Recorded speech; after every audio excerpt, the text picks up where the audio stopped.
Hello my dear students, welcome back to my YouTube channel Sonia ma'am chemistry. So बच्चों, आज की इस video में हम अपना एक नेक्स्ट नेम रिएक्शन करने जा रहे हैं, जो कि है आपका हॉफमैन ब्रोमाइड डिग्रेडेशन। तो चलिए समझते हैं डिटेल में कि आखिर आपका ये डिग्रेडेशन कैसे होता है, क्या इसके कंप्लीट मैकेनिज्म है और क्या क्या रिएजेंट्स हम इस्तेमाल करते हैं। So let us start our reaction now. Hofmann bromide degradation. अब देखो बच्चों, सबसे पहले हम इसके नाम से समझ सकते हैं। Hoffmann bromide degradation. देखिए इसके नाम में क्या क्या टर्म्स आ रहे हैं, इसके बेसिस पे ही आप काफी बातें समझ सकते हो। ठीक है, हॉफमैन नेम तो इसलिए है बिकॉज ये जो पर्टिकुलर रिएक्शन है वो हॉफमैन ने दी थी, राइट। तो उनके नाम के ही बेस पे आपका ये रिएक्शन है।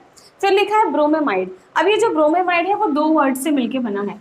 ब्रोमेमाइड मतलब ब्रोम मतलब कि ब्रोमीन, ठीक। तो यहाँ पर आपका ब्रोमीन यूज होगा, ठीक। फिर लिखा है अमाइड, ठीक। और आपका यहाँ पर अमाइड भी यूज होता है। तो आपको इसके नाम से पता चल रहा है ब्रोमेमाइड मतलब ब्रोमीन और अमाइड दोनों ही यूज होने वाले हैं। देन लिखा है डिग्रेडेशन। डिग्रेडेशन का मतलब क्या होता है? डिग्रेडेशन मतलब कि कोई चीज जो है वो डिग्रेड हो रही है। तो यहाँ पर बेसिकली जो आपको प्रोडक्ट मिलता है ना, उसमें एक कार्बन एटम कम होता है। इसी वजह से हम कहते हैं कि वहां पर आपका जो कार्बन है वो डिग्रेड हो रहा है, नंबर ऑफ कार्बन एटम्स आपके डिग्रेड हो रहे हैं। तो आप लिख सकते हो डिग्रेडेशन मतलब हो जाएगा आपका कि one less carbon in product. Product में आपको एक कार्बन जो है वो कम मिलने वाला है, ठीक है। चलिए अब इसके पहले हम रिएक्शन समझते हैं। रिएक्शन से पहले अच्छा रिएजेंट जान लो आप कि यहाँ पर आप किस तरीके से आपको पहचानना है कि आपकी रिएक्शन जो है वो हॉफमैन ब्रोमाइड डिग्रेडेशन है, जिसको आप शॉर्ट फॉर्म में HBD भी कह सकते हो, ठीक है। हैप्पी बर्थडे नहीं है ये, ठीक है। So this is Hoffmann bromide degradation. Okay, reagent आप क्या यूज करते हो? मैंने साफ साफ लिखा है ब्रोमीन, तो आप Br2 का यूज करने वाले हैं, ठीक है। और अमाइड तो आपका रिएक्टेंट है, amide is going to be your reactant, amide के साथ रिएक्शन होगी, ठीक है। रिएजेंट क्या इस्तेमाल करोगे? Br2 के साथ हम कोई बेसिक मीडियम लेते हैं, ठीक है। तो आप कोई बेस ले सकते हो, आप यहाँ पर NaOH ले सकते हो या फिर KOH भी गिवन हो सकता है, ठीक है। तो अब आप इस चीज को देखकर, ठीक है, इस रिएजेंट को देखकर इजिली पहचान सकते हैं कि आपका ये हॉफमैन ब्रोमाइड डिग्रेडेशन है, ठीक। जहां पर आपको दिख जाए कि भाई रिएक्शन आपके अमाइड की है और अमाइड रिएक्ट किसके साथ हो रहा है? Br2 और NaOH या फिर KOH के साथ, तो ये आपकी हॉफमैन ब्रोमाइड डिग्रेडेशन होगी, ठीक है। चलिए अब इसके रिएक्शन देखते हैं। तो रिएक्शन हमारे क्या है? रिएक्टेंट है मेरे पास अमाइड। अमाइड आप सभी को पता है क्या होता है? RCONH2, ठीक है। यहाँ पर मैंने R लिखा है, R आपका कोई भी अल्काइल ग्रुप हो सकता है, ठीक है। इट कैन बी और मिथाइल, इथाइल, प्रोपाइल, ब्यूटाइल, कुछ भी आपका, आप यहाँ पर अल्काइल ग्रुप जो है वो ले सकते हो, ठीक है। अब ये RCONH2 किसके साथ रिएक्ट होगा? ये हमारा रिएजेंट है, तो इसको हम ट्रीट कर रहे हैं किसके साथ? Br2 NaOH के साथ, ठीक है। तो यहाँ पर हम लेते हैं Br2, ठीक। Br2 का आपका एक ही मॉलिक्यूल होगा, ठीक है। अब यहाँ पर मैंने NaOH लिया या फिर KOH लिया, ठीक है। अब डायरेक्ट मैं आपको प्रोडक्ट पहले बता रही हूँ कि डायरेक्ट हम प्रोडक्ट कैसे बनाते हैं, उसका शॉर्ट ट्रिक क्या है, ठीक है। शॉर्ट ट्रिक हमारी क्या है, देखना ध्यान से। हमें क्या करना है, अगर आपने बस इतना पहचान लिया ये रिएजेंट्स देखकर और आपका रिएक्टेंट देखकर कि आपका हॉफमैन ब्रोमाइड डिग्रेडेशन है, तो आप क्या करो, इस अमाइड में से इस CO को गायब कर दो, ठीक है। और डायरेक्टली R और नाइट्रोजन को हम जोड़ देंगे। क्या करेंगे? CO को हम गायब कर देंगे, तो डायरेक्टली क्या लिखेंगे हम? RNH2। और यही आपका प्रोडक्ट बन चुका है, जो कि आपका एक प्राइमरी अमीन है।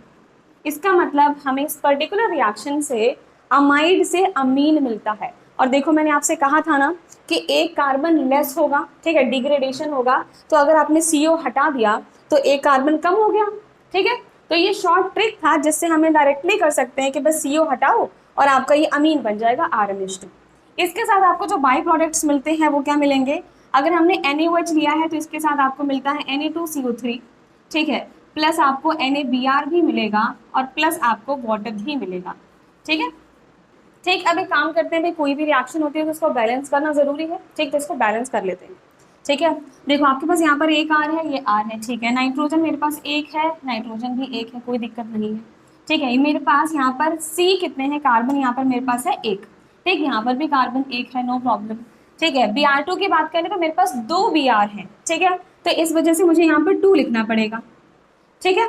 अब यहाँ पर आपके सोडियम कितने हो गए बताओ? 2 सोडियम यहाँ पर हो गए और 2 यहाँ पर हैं ऑलरेडी, मतलब आपके पास सोडियम हो चुके हैं 4, ठीक। तो यहाँ पर आपको Na के साथ यहाँ पर 4 लिखना पड़ेगा, ठीक है, तभी हमारी रिएक्शन बैलेंस होगी। ठीक है, अब आप ऑक्सीजन की बात करें तो ऑक्सीजन भी आपके पास 4 है, ठीक, और ये वाला ऑक्सीजन, मतलब ऑक्सीजन आपके पास टोटल 5 है। काउंट करिए, यहाँ ऑक्सीजन मेरे पास 3, ठीक, यहाँ पर मेरा ऑक्सीजन 4, यहाँ पर एक ही ऑक्सीजन है, तो ये तो 4 ही हुआ, बट हमें चाहिए कितना, हमें चाहिए यहाँ पर 4 और 1 5 चाहिए। ठीक है, तो हम यहाँ पर 2 मॉलिक्यूल्स ऑफ वाटर लिख सकते हैं। ठीक है, आप यहाँ लिख दो 2 मॉलिक्यूल्स ऑफ वाटर, तो आपका ऑक्सीजन जो है वो भी बैलेंस हो गया। ठीक है, अगर हम H की बात करें तो देखो यहाँ पर 2H, ठीक है, ये हो जाएंगे आपके 4, मतलब कि आपके 6H हो चुके हैं इस साइड। ठीक है, यहाँ पर देखें तो 2, ठीक है, और यहाँ पर हो चुके हैं 4, 4 और 2 आपके 6, यहाँ पर H भी हुए, मतलब नाउ अब आपके रिएक्शन कंप्लीटली बैलेंस्ड है। तो क्या ध्यान रखना है कि हमने अपना अमाइड लिया, ठीक है, या आप अपना अमाइड लोगे, ठीक, जो भी आपका एल्काइल अमाइड है, ठीक है, इसको हम रिएक्शन करेंगे ब्रोमीन के साथ। ब्रोमीन का एक ही यूनिट होगा, ठीक है, और जो आपका बेस है, हम यहाँ पर जो NaOH या KOH ले रहे हैं उसके 4 मॉलिक्यूल्स होंगे, प्लीज याद रखिएगा। ठीक है, हमें प्राइमरी अमीन मिलता है और आपका Na2CO3 निकल जाएगा। ठीक, अगर यहाँ पर आप NaOH की जगह KOH लेते तो आपका K2CO3 निकल जाता। ठीक है, 2 मॉलिक्यूल्स ऑफ NaBr निकलेगा और 2 मॉलिक्यूल्स ऑफ वाटर निकलेगा। So this is the complete reaction. But अभी हमने इसके मैकेनिज्म की बात नहीं की कि आखिर किस तरीके से इसकी मैकेनिज्म फॉलो होती है और कैसे हमें ये प्रोडक्ट तक पहुंचते हैं। ठीक है, तो अभी मैंने आपको जस्ट बताया कि हॉफमैन ब्रोमाइड डिग्रेडेशन क्या है, ठीक, कैसे आप इसको पहचान सकते हो और डायरेक्टली आप कैसे अपना प्रोडक्ट बना सकते हो। बट क्योंकि अगर आपको केमिस्ट्री सीखनी है तो आपको मैकेनिज्म भी आनी चाहिए। तो चलिए शुरू करते हैं हमारी मैकेनिज्म डिटेल में कि आखिर किस तरीके से हम यहाँ से वहाँ तक पहुँचते हैं। ठीक है, तो चलिए आइए इसके मैकेनिज्म की शुरुआत करते हैं। देखो ध्यान से समझना, हमारे पास सबसे पहले क्या है, अमाइड। ठीक है, तो हम अपना अमाइड लिख देंगे। ठीक, क्या है मेरे पास, R COO NH2। अभी दोनों हाइड्रोजन मैंने जो है नाइट्रोजन के वो इस तरीके से शो कर दिए, कोई दिक्कत है इसमें, नहीं है। ओके, अब देखो 4 मॉलिक्यूल्स ऑफ आपने बेस लिया है, या तो NaOH या KOH कुछ भी हो सकता है। ठीक है, तो हमारा सबसे पहला मॉलिक्यूल जो आएगा, हमने यहाँ पर ले लिया है अपना NaOH। ठीक है, ये क्या है, it is a base. Base का काम क्या होता है, एसिडिक हाइड्रोजन को एब्स्ट्रैक्ट करना। ठीक है, यहाँ पर आपका कौन सा एसिडिक हाइड्रोजन है, अरे बाबा नाइट्रोजन के पास 2 हाइड्रोजन है। ठीक है, और नाइट्रोजन आपका इलेक्ट्रोनेगेटिव होता है। ठीक है, तो नाइट्रोजन से जुड़े हुए जो दोनों हाइड्रोजन हैं वो दोनों ही एसिडिक हाइड्रोजन हैं। इसका मतलब ये जो आपका बेस है ना Na+OH-, ये OH- क्या करेगा, यहाँ से H को कर सकता है एब्स्ट्रैक्ट। ठीक है, और अगर ये H को एब्स्ट्रैक्ट करेगा तो ये इलेक्ट्रॉन्स यहाँ शिफ्ट होंगे। इसका मतलब क्या मिल रहा है, जरा ध्यान से देखना, एकदम ध्यान से देखिए। ये है RCO, एज इट इज लिख दिया मैंने। ठीक है, CO के बगल में मेरे पास नाइट्रोजन है। अब इलेक्ट्रॉन्स नाइट्रोजन पर आए हैं, आने का मतलब नाइट्रोजन पर नेगेटिव चार्ज होगा। ठीक है, एक हाइड्रोजन जो है वो मेरा एज इट इज है, उस पर तो कोई फर्क पड़ा नहीं है। ठीक है, ये वाला H जो है वो OH ने यहाँ से एब्स्ट्रैक्ट कर लिया, मतलब इस पर्टिकुलर रिएक्शन में क्या हुआ है, -H2O है ना, यहाँ से आपका H2O निकल जाएगा। ठीक है, हमें यहाँ तक आपको प्रोडक्ट जो है वो मिल चुका है। ठीक है, इसके बाद अब क्या है, आपका पास Br2 दे रखा है। ठीक, आपको दे रखा है ब्रोमीन। तो यहाँ पर जो ब्रोमीन है ना, अब देखो बिकॉज नाइट्रोजन पर नेगेटिव चार्ज है तो ये नेगेटिव चार्ज क्या करेगा, इस ब्रोमीन पे डाइपोल इंड्यूस कर देगा। इसका मतलब यहाँ पर आ जाएगा हमारा Δ+ और यहाँ पर आ जाएगा Δ-। ठीक है, तो ये डाइपोल इंड्यूस हो चुका है हमारा Br2 में। तो ये जो नाइट्रोजन पर नेगेटिव था, नेगेटिव किसको ढूंढता है, पॉजिटिव को। ठीक है, तो ये नेगेटिव जाएगा इस पॉजिटिव पे, इस Br पे, और यहाँ से ये वाला जो Br- है ना, इसको बाहर निकाल देगा। ठीक है, इसका मतलब सिंपली इसने क्या किया, इस Br पे अटैक करके एक Br को ये बाहर निकाल दे रहा है। और Br आपका एक अच्छा खासा लिविंग ग्रुप होता है, ये आपको पता है। ठीक है, लेट्स सी क्या बना, RCO C=O। ठीक है, अब ये क्या है, NH मेरा एज इट इज रहेगा, NH को हमने कुछ भी नहीं किया है। इस नाइट्रोजन से जुड़ा है ये वाला Br, यहाँ तक मिल गया। ठीक, यहाँ से एक Br- हमारा निकला है, तो मैंने यहाँ पर लिख दिया Br- यहाँ से आपका निकल चुका है। ठीक है, अभी तक की रिएक्शन में मैंने क्या किया, एक अमाइड को मैंने एक मॉलिक्यूल, अभी फर्स्ट मॉलिक्यूल है हमारा NaOH का। ठीक है, ये मिला। इसके बाद मैंने Br2, एक ही यूनिट यूज होता है तो Br2 का यूज मैंने कर लिया, अब बार बार हम Br2 यूज नहीं करेंगे। ठीक है, तो ये Br2 से मुझे यहाँ तक प्रोडक्ट मिल गया। ठीक, अब आप बताओ, मेरे पास अभी इस बेस के 4 मॉलिक्यूल्स हैं जिसमें से मैंने अभी एक का ही यूज किया है। तो अब हम फिर से यूज कर सकते हैं, दोबारा से मैंने NaOH ले लिया, ठीक है।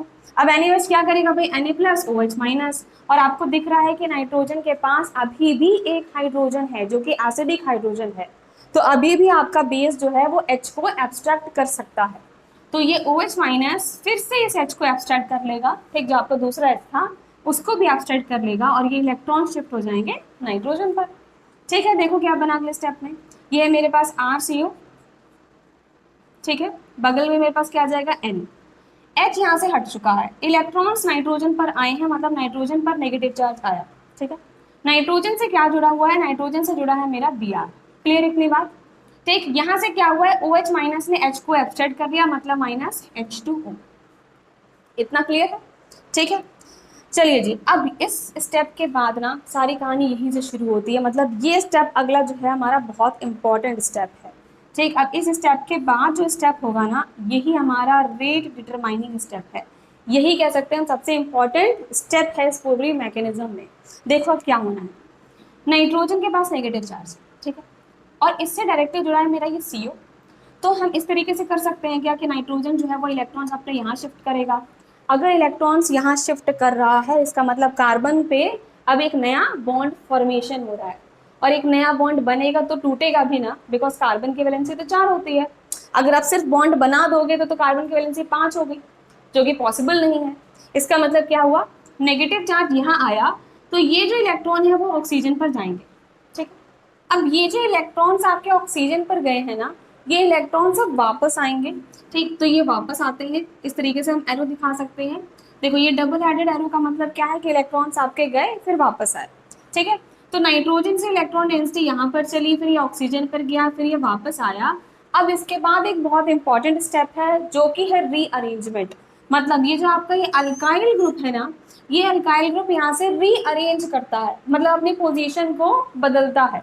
तो ये अभी कार्बन से जुड़ा है, ये क्या करेगा, ये अल्काइल ग्रुप यहाँ से उठकर इस नाइट्रोजन पर चला जाएगा, ठीक है, ये यहाँ से उठकर रीअरेंज करेगा, और यहाँ से ये Br माइनस इस स्टेप में आपका निकल जाएगा, ठीक है। एक बार फिर से ध्यान से देखिए क्या हुआ, नाइट्रोजन पे जो इलेक्ट्रॉन था आपका जो नेगेटिव चार्ज था वो इधर शिफ्ट हुआ, ये पाई इलेक्ट्रॉन्स ऑक्सीजन पे गया, ये वापस आया, ये आपका जो R ग्रुप है ये नाइट्रोजन पर आया, और यहाँ से Br माइनस निकल चुका है। और ये स्टेप में आपका क्या हो रहा है, एक इंपॉर्टेंट बात जो आपको ध्यान रखनी है कि यहाँ पर रीअरेंजमेंट होता है, ठीक। इसीलिए एग्जाम में कभी कभी ना हॉफमैन ब्रोमाइड डिग्रेडेशन या फिर हॉफमैन रीअरेंजमेंट भी लिखा होता है, ठीक, तो ध्यान रखना कि इसको हम हॉफमैन रीअरेंजमेंट भी कह सकते हैं, ठीक है। This is also known as Hofmann rearrangement, ठीक, जहां पर जो आपका अल्काइल ग्रुप होगा वो माइग्रेट करता है फ्रॉम कार्बन टू नाइट्रोजन, ठीक है। तो ये आपका रीअरेंजमेंट स्टेप हुआ। चलिए देखें क्या बना इसके बाद, देखो ध्यान से, ये नाइट्रोजन है, ठीक है, नाइट्रोजन से डबल बॉन्ड हमारा बन जाएगा कार्बन, है ना, इलेक्ट्रॉन्स यहाँ पर आए, ये डबल बॉन्ड C बन गया, इस कार्बन से मेरा double bond O as it is रहा, ठीक है। ये R ग्रुप मेरा कार्बन से उठकर कहाँ पर चला गया है, नाइट्रोजन पर आकर जुड़ चुका है, क्लियर। Br माइनस हम यहाँ से निकाल चुके हैं, मतलब इस स्टेप में आपका एक Br माइनस भी है वो निकल रहा है, ठीक है, Br आपका मॉलिक्यूल जो है माइनस वहां से निकल रहा है, ठीक है।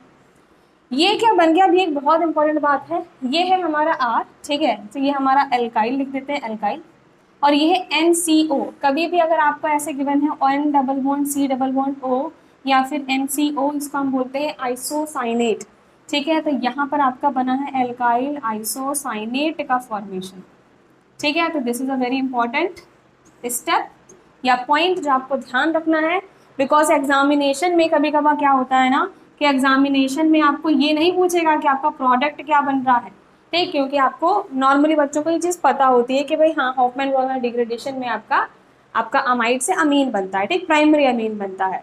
बट आपसे पूछ सकता है कि भाई ऐसा कौन सा मैकेनिज्म है, ऐसा कौन सी नेम रिएक्शन होती है जिसमें आपका एल्काइल आइसोसाइनेट का फॉर्मेशन होता है, तो अगर आपको मैकेनिज्म का आइडिया नहीं था तो आप ये नहीं बता पाते, ठीक है। तो ये चीज़ पता होनी चाहिए कि हाँ हॉफमैन ब्रोमाइड डिग्रेडेशन के मैकेनिज्म में एल्काइल आइसोसाइनेट का फॉर्मेशन होगा, ठीक है जी। यहाँ तक आई थिंक आपको कोई दिक्कत नहीं है, ठीक। अब जरा एक बार ध्यान से मैकेनिज्म आप पूरी देखिए कि क्या क्या हम अभी तक कर चुके हैं, क्या क्या हमारे पास बचा हुआ है। ध्यान से देखो, मेरे पास जो रिएक्शन थी उसमें मैंने अमाइड लिया था, ठीक है, तो ये मैं अमाइड में यूज कर चुकी हूँ ऑलरेडी, ठीक है। मैंने एक मॉलिक्यूल Br2 लिया था जो मैं ऑलरेडी यहाँ पर यूज कर चुकी हूँ, ठीक, Br2 का भी इस्तेमाल कर लिया हमने। अब यहाँ पर जो मुझे NaOH लेने हैं ना, जो मुझे बेस लेना है वो 4 मॉलिक्यूल्स लेना है। कितने मैंने अभी तक यूज किए बताओ आप, कितने यूज कर चुकी हूँ मैं? एक NaOH ये रहा, ठीक है, दूसरा NaOH ये रहा। तो अभी तक मैंने 4 में से 2 का ही यूटिलाइजेशन किया है, मतलब 2 NaOH जो है मेरे अभी भी रिमेनिंग है, ठीक है, हटा दिया। अभी मैंने क्या लिखा, 2 NaOH मेरे अभी भी बचे हुए हैं जो अभी हम इस्तेमाल कर सकते हैं, ठीक है। बन क्या क्या रहा, प्राइमरी अमीन अभी तक तो नहीं बना, ठीक है, अभी बनाएंगे हम। Na2CO3 अभी नहीं बना है। NaBr 2 मॉलिक्यूल्स मिल रहे हैं, 2 मॉलिक्यूल्स ऑफ वाटर मिल रहे हैं। चलो अपने मैकेनिज्म में चेक करें कि क्या क्या बना। देखो, अमाइड था, NaOH था, यहाँ से आपको एक वाटर मॉलिक्यूल मिल गया है, ठीक। तो 1 मॉलिक्यूल ऑफ वाटर आप यहाँ पर अभी तक ले चुके हो, ठीक है। इस स्टेप में Na+ है आपके पास, ठीक है, और यहाँ पर Br2 से एक Br- निकल रहा है। तो क्या ये Na+ और ये Br- इंटरेक्ट करके आपको ये NaBr नहीं दे रहा, ठीक है, मतलब आपको एक NaBr भी इस स्टेप में मिल चुका है, ठीक। यहाँ तक आपको क्या है, एक NaBr भी मिल गया है, ठीक है। अब हमने क्या किया, इसको हमने फिर से सेकेंड मॉलिक्यूल ऑफ बेस के साथ ट्रीट किया, तो यहाँ पर फिर से आपके पास Na+ है, ठीक। और अगले स्टेप में यहाँ पर आप Br- निकाल रहे हो, देखो ये Br- निकाल रहे हो, तो क्या अब ये Na और Br फिर से आपको NaBr नहीं देगा, ठीक है। इसका मतलब हमें 2 मॉलिक्यूल्स ऑफ NaBr अभी तक मिल चुके हैं, तो हमारा ये वाला काम जो है ये भी हो चुका है, ठीक। बाकी का काम अभी बचा हुआ है, लेट्स सी आगे मैकेनिज्म कैसे प्रोसीड करेगी, ठीक है। तो अभी तक के मैकेनिज्म में क्या है, 2 मॉलिक्यूल्स ऑफ NaBr आपको मिल गया, बहुत बढ़िया। एल्काइल आइसोसाइनेट मिल चुका है, ठीक, और 2 मॉलिक्यूल्स ऑफ वाटर मिल चुके हैं, ठीक है। ये आपका सेकेंड मॉलिक्यूल ऑफ वाटर है, ठीक है, ये एक मॉलिक्यूल, ये सेकेंड मॉलिक्यूल ऑफ वाटर यहाँ से, ठीक है। तो 2 मॉलिक्यूल्स ऑफ वाटर आपको मिल चुके हैं। चलिए अब इन दोनों वाटर मॉलिक्यूल में से हम क्या करते हैं, एक वाटर मॉलिक्यूल की रिएक्शन हम इस एल्काइल आइसोसाइनेट के साथ कर देते हैं। तो अब मैंने इस एल्काइल आइसोसाइनेट के साथ क्या किया, इन दोनों में से कोई भी वाटर मॉलिक्यूल के साथ इसकी रिएक्शन करवा दी, ठीक। देखते हैं क्या होता है। ये मेरा जो H2O कैसे रिएक्ट करेगा, देखो OH। ऑक्सीजन के पास आपको पता है क्या होगा, लोन पेयर ऑफ इलेक्ट्रॉन्स है। देखो ऑक्सीजन पे लोन पेयर है, मतलब उस पर इलेक्ट्रॉन डेंसिटी ज़्यादा है, ठीक है। यहाँ पर अगर हम बात करें तो कार्बन से हमारा ऑक्सीजन जुड़ा है, यहाँ से कार्बन से नाइट्रोजन जुड़ा है, और ऑक्सीजन और नाइट्रोजन दोनों ही मोर इलेक्ट्रोनेगेटिव है देन कार्बन। इसका मतलब कार्बन से दोनों के दोनों इलेक्ट्रॉन डेंसिटी खींच रहे होंगे, इसका मतलब कार्बन पर डेफिशिएंसी आएगी, है ना, कार्बन पर हमारा डेल्टा+ चार्ज आएगा, और ये मेरे पास इलेक्ट्रॉन डेंसिटी ज़्यादा है। तो ये जो लोन पेयर है वो डायरेक्टली अटैक करते हैं किस पर, कार्बन पे करते हैं, ठीक है। ये कार्बन पे अटैक होगा, ये मेरा पाई इलेक्ट्रॉन है, ये इधर आएगा, फिर ये वापस जाएगा, है ना, और वापस जाकर ये आपके पाई इलेक्ट्रॉन्स नाइट्रोजन पर शिफ्ट हो जाएंगे। सिंपल क्या हुआ, वाटर मॉलिक्यूल ने इस कार्बन पर अटैक किया, ये इधर गया, वापस आया, और यहाँ से आपका इलेक्ट्रॉन्स नाइट्रोजन पर चला गया, ठीक। देखो क्या बनता है, ये नाइट्रोजन मेरा, ठीक है, नाइट्रोजन से क्या जुड़ा है, R जुड़ा है, ठीक है। इलेक्ट्रॉन्स नाइट्रोजन पर आ रहे हैं, इसका मतलब नाइट्रोजन पर नेगेटिव चार्ज, ये डबल बॉन्ड अब सिंगल बन गया, ठीक है। ये कार्बन मेरा एज इट इज, इस कार्बन से डबल बॉन्ड O मेरा एज इट इज रहेगा, ठीक। इस कार्बन से पूरा OH2+ आके जुड़ चुका है, ठीक है। और क्योंकि ऑक्सीजन के लोन पेयर से इलेक्ट्रॉन डेंसिटी चली थी, तो ऑक्सीजन पर पॉजिटिव चार्ज भी आ जाएगा। यहाँ तक क्लियर है सबको, ठीक। अब आप ये बताओ, क्या ये स्टेबल है? ऑक्सीजन एक हाईली इलेक्ट्रोनेगेटिव एलिमेंट होता है, क्या उस पर पॉजिटिव चार्ज स्टेबल हो सकता है? नहीं। इसका मतलब हमें क्या करना है, इस ऑक्सीजन के पॉजिटिव को हटाना पड़ेगा। कैसे हटाओगे आप? यहाँ से हम क्या करेंगे, -H+, तो ये एक H जो है वो H+ यहाँ से हटाएगा ताकि आपका ऑक्सीजन पे पॉजिटिव चार्ज हट जाए, ठीक। तो हमने -H+ किया, और H+ हटा के हमने ऑक्सीजन का पॉजिटिव भी हटा दिया, और जो H+ आपने हटाया है ना, वो ये नाइट्रोजन का नेगेटिव चार्ज उस H+ को ले लेगा। इसका मतलब नाइट्रोजन के नेगेटिव चार्ज ने इस H को ले लिया, और यहाँ से H+ हट गया, और यहाँ पर ऑक्सीजन का पॉजिटिव भी हट चुका है। तो फाइनली हमें यहाँ पर क्या मिला, देखो ये हमारा C, ये मेरा डबल बॉन्ड O, और इस C से सिर्फ जुड़ा है अब OH, ठीक है। एक H हम हटा चुके हैं, और वो H किसने ले लिया, नाइट्रोजन ने ले लिया, तो ये बन चुका है NH, और ये बन गया है R। क्या बन गया ये आपका प्रोडक्ट, देखो ध्यान से, ये है आपका RNHCOOH, ये एसिड ही तो है, ठीक है। और इस एसिड का नाम क्या होता है, याद रखिएगा, इस एसिड का नाम है हमारा कार्बेमिक एसिड, ठीक। ये भी पूछा जा सकता है कि कौन सी रिएक्शन में कार्बोनिक एसिड बनता है।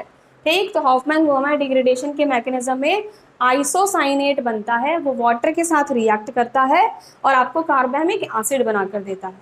ठीक है, चलिए यहाँ तक आई थिंक आपको कोई दिक्कत नहीं है। अब इस स्टेप के बाद क्या होता है, अब इस स्टेप के बाद क्या होगा, ये जो हमारा एसिड बनाना, ठीक है, ये जो एसिड बना है इसके जो ये आपके OH का जो ये इलेक्ट्रॉन है, ऑक्सीजन और हाइड्रोजन का जो इलेक्ट्रॉन है, ये इलेक्ट्रॉन यहाँ शिफ्ट होगा। ठीक है, अब ये जो पाई इलेक्ट्रॉन्स हैं ये इधर गए, फिर ये वापस आया और फिर ये आपका बॉन्ड यहाँ से टूट जाएगा। ठीक, मतलब बेसिकली हो क्या रहा है, अगर आप थोड़ा ध्यान से समझने की कोशिश करें तो हुआ क्या कि आपने क्या किया है कि ये जो OH का बॉन्ड था उसको आपने तोड़ा। ठीक है, तो यहाँ पर ये इलेक्ट्रॉन्स इधर आए, ये वापस गया, ये इधर आया और अब आपका ये सिंगल बॉन्ड जो है वो टूट गया, मतलब ये एंटिटी अलग हो गई, ये वाली अलग हो गई। ठीक है, और क्या मिला मुझे, ये C डबल बॉन्ड O बन जाएगा। क्या, आप जरा ध्यान से देखो एक बार, देखो ये R है, ठीक है, ये मेरा NH होगा, इलेक्ट्रॉन्स यहाँ पे बॉन्ड टूट चुका है, ये इलेक्ट्रॉन्स नाइट्रोजन पर आए हैं, इसका मतलब नेगेटिव चार्ज आया। ठीक है, प्लस ये क्या बना, ये कार्बन है, ये C डबल बॉन्ड O मेरा एज इट इज रहा। ठीक है, इस कार्बन से हमने क्या किया है, ये जो इलेक्ट्रॉन्स थे वो ऑक्सीजन पर आ गए, मतलब ये भी C डबल बॉन्ड O बन गया। क्या है ये, CO2 गैस, इसका मतलब यहाँ पर CO2 गैस रिलीज होती है। ठीक है, यहाँ पर CO2 गैस रिलीज होती है। अब देखो ये जो CO2 गैस रिलीज हो गई, बट ये जो H था वो H यहाँ से निकला है और नाइट्रोजन पे क्योंकि नेगेटिव आ रहा है तो नेगेटिव क्या करेगा, इस H को कर लेगा एब्स्ट्रैक्ट। तो आप सिंपली यहाँ पर एक ही स्टेप में लिख सकते हो, बार बार क्या ही लिखे कि भाई नाइट्रोजन ने क्या किया, नाइट्रोजन यहाँ पे क्या करेगा, इस H को कर लेगा एब्स्ट्रैक्ट। ठीक है, तो ये बन गया हमारा प्राइमरी अमीन का फॉर्मेशन। ठीक है, जो हमें चाहिए था प्राइमरी अमीन, ये भी आपको मिल चुका है। ठीक है, और इसके साथ साथ CO2 गैस रिलीज हुई है। ठीक, अब चलो एक बार बाई प्रोडक्ट्स भी चेक करें। ठीक है, क्या क्या हुआ है, अमाइड यूज कर चुके हो, Br2 आप यूज कर चुके हो। 4 मॉलिक्यूल्स ऑफ NaOH में से अभी तक मैंने 2 ही इस्तेमाल किए हैं, कौन कौन से, एक ये रहा, एक ये रहा। ठीक, बचे हुए अभी 2 भी हम इस्तेमाल कर सकते हैं। ठीक है, अभी हमारे पास 2 मॉलिक्यूल्स ऑफ NaOH हम इस्तेमाल कर सकते हैं। मिला क्या क्या है मुझे, प्राइमरी अमीन देखो मिल गया। ठीक है, 2 मॉलिक्यूल्स ऑफ NaBr मिल गए, ये रहा ये रहा। ठीक है, 2 मॉलिक्यूल्स ऑफ NaBr मिल गए, बचा क्या है, एक Na2CO3 बचा है और 2 मॉलिक्यूल्स ऑफ वाटर बचा। ठीक, अभी रुक जाओ। अच्छा, वाटर कितने मिले थे, एक यहाँ पर मिला था, एक यहाँ मिला था, 2 मॉलिक्यूल्स ऑफ वाटर मिले थे, जिसमें से मैंने क्या किया, एक वाटर मॉलिक्यूल मैंने यहाँ पर इसके साथ रिएक्शन करवा दी थी, एल्काइल एक्साइनेट की रिएक्शन मैंने वाटर के साथ करवा दी थी, तो एक वाटर मॉलिक्यूल मेरा बचा हुआ है। ठीक है, तो यहाँ CO2 मिला और एक वाटर मॉलिक्यूल जो बचा था अब वो भी रिएक्शन दिखाएगा। तो ये जो CO2 और वाटर है ये दोनों आपस में रिएक्ट करके क्या बनाता है, H2CO3, जिसको हम बोलते हैं कार्बोनिक एसिड। ठीक है, जो कि क्या है, कार्बोनिक एसिड।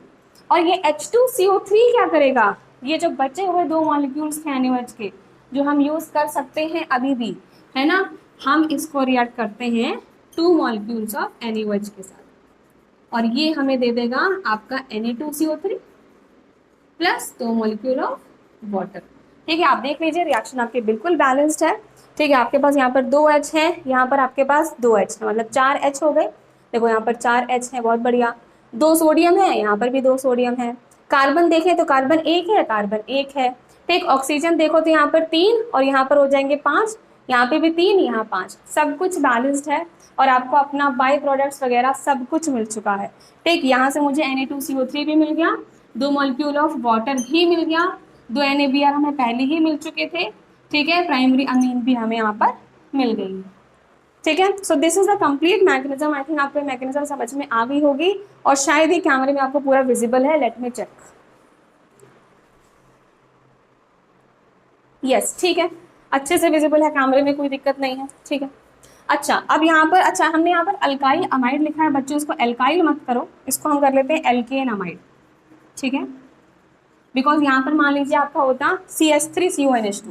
ठीक, अगर ये होता आपका ऐसे CH3CONH2 तो आप इसको क्या कहते हैं, आप इसको कहते हैं, देखो 2 कार्बन है, ठीक है, मतलब कि मैथ H, तो आप इसको कहते हैं इथेनामाइड। ठीक है, तो हम इसको एल्केनामाइड कहते हैं। ठीक है, एल्केनामाइड।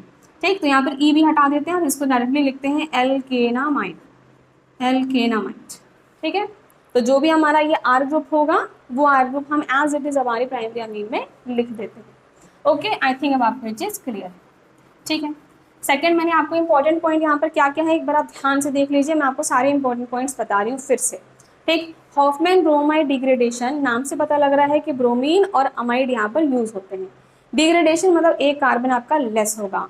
ठीक है, तो जहाँ आपको अमाइड दिख जाए और आपको Br2NaOH दिख जाए, ये Br2 ही होगा। ठीक है, ब्रोमेमाइड है, ब्रोमीन है, ये Cl2 नहीं हो सकता, ये आपका I2 नहीं हो सकता है, it will be Br2 only. ठीक है, यहाँ पे बेस आप NaOH भी ले सकते हो, KOH भी ले सकते हो, बट यहाँ पर इसके 4 मॉलिक्यूल्स लिए जाते हैं। Br2 हम एक ही इस्तेमाल करते हैं। बनता क्या है, सिंपली आप क्या करो कि यहाँ पर CO हटा दो और अपना प्राइमरी अमीन बना दो। ठीक है, अब यहाँ पर मैंने RCONH2 लिखा है। ठीक है, तो क्या ये R आपका एलिफेटिक ही होता है? नहीं, it can be aliphatic also और एरोमेटिक ऑल्सो। तो आप इस पॉइंट को भी लिख सकते हो यहाँ पर कि आपका जो यहाँ पर अमाइड है ना, ठीक है, ये अमाइड आपका R मतलब कि RNH2 सॉरी RCONH2 भी हो सकता है। ठीक है, या फिर ये आपका ARCONH2 भी हो सकता है। ठीक, अराइल ग्रुप भी हो सकता है, यहाँ पर आपका बेंजीन रिंग भी हो सकता था, या आपका ये भी पॉसिबल है, बेंजीन रिंग CONH2। ठीक है, ये भी आप करवा सकते हो, कोई दिक्कत नहीं है। तो आपका अल्काइल ग्रुप या फिर आप लिख लो इट कैन बी RNH2 या फिर ARCONH2। प्रोडक्ट उस हिसाब से आप बना दोगे, R होगा तो R, AR होगा तो AR। ठीक है, क्लियर इतनी बात, हटा देते हैं इसको। चलिए नेक्स्ट, मैंने कहा कि हॉफमैन ब्रोमाइड डिग्रेडेशन को हम हॉफमैन रीअरेंजमेंट भी बोलते हैं, बिकॉज यहाँ पर रीअरेंजमेंट होता है। ठीक, और रीअरेंजमेंट होकर आपको एल्काइल आइसोसाइनेट मिलता है। एल्काइल आइसोसाइनेट वाटर के साथ रिएक्ट करके आपको कार्बैमिक एसिड देगा। ठीक, कार्बैमिक एसिड से मुझे प्राइमरी अमीन मिलेगा और CO2 रिलीज हो जाएगी। ठीक है, वो CO2 और वाटर मिलके आपको आपके बाय प्रोडक्ट्स दे देते हैं। ठीक है, Na2CO3 और आपका 2 molecules of water. So this is the complete mechanism, और जो भी इंपॉर्टेंट पॉइंट्स थे इस पूरी मैकेनिज्म में वो भी मैंने आपको एक्सप्लेन कर दिया है। आई होप आपको सारी बातें क्लियर होंगी। अगर किसी भी स्टेप में कोई भी अगर आपको प्रॉब्लम आती है, कुछ भी अगर आपको डाउट लगता है, तो you can ask me in the comment box. ठीक है बच्चों, एक बार आप कंप्लीट यहाँ पर इसका स्क्रीनशॉट ले लीजिए ताकि आपको कंप्लीट मैकेनिज्म जो है वो क्लियर हो जाए। सो आई थिंक आपने कंप्लीट मैकेनिज्म नोट डाउन कर ली होगी। चलिए बच्चों, मिलते हैं जल्दी हमारी नेक्स्ट वीडियो के साथ, जिसमें हम अपनी अगली नेम रिएक्शन या फिर ऑर्गेनिक टेस्ट है वो डिस्कस करेंगे।